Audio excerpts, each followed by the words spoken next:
Indian council of medical research की एक report कहती है कि इंडिया में हर साल रैबिस से 5700 लोगों की डेथ होती है और 2024 का ये डेटा कहता है Indian council of medical research का कि इस साल 37 लाख डॉग बाइट हुए हैं।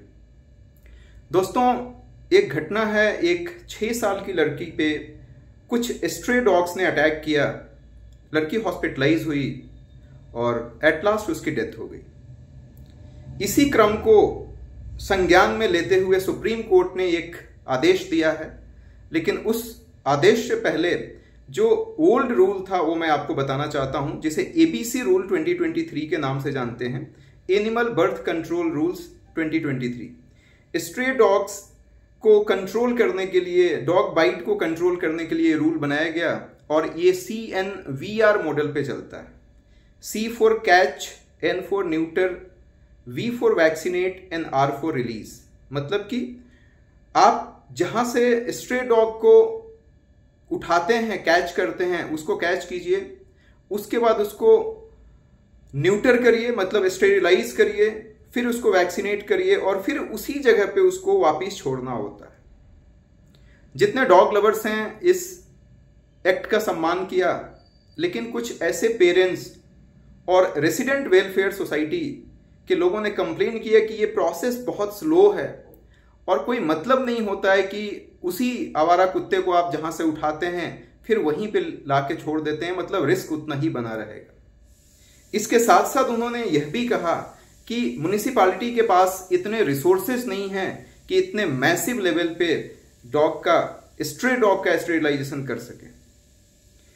और इसी के साथ साथ जब वो घटना हुई कि 6 साल की लड़की पे कुत्तों ने अटैक किया, आवारा कुत्तों ने, और उसकी डेथ हो गई, तो सुप्रीम कोर्ट ने सू मोटो कॉग्निजेंस लिया, अपने आप से निर्णय लिया और कुछ मूलभूत बातें बताई। उसमें पहला इंस्ट्रक्शन सुप्रीम कोर्ट का ये था कि 8 वीक के अंदर अंदर हर कुत्ते को शेल्टर हाउस में, आवारा कुत्तों को शेल्टर हाउस में पहुंचा दिया जाए, रोड पे नहीं दिखने चाहिए।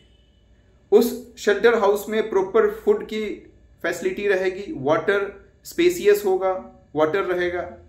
इसके साथ साथ CCTV मॉनिटरिंग होगी, वेटनरी डॉक्टर रखे जाएंगे उनकी देखभाल के लिए, और उसके बाद उनको वहां पे नहीं छोड़ा जाएगा जहां से उठाया गया है, मतलब कि वो शेल्टर हाउस में ही रहेंगे।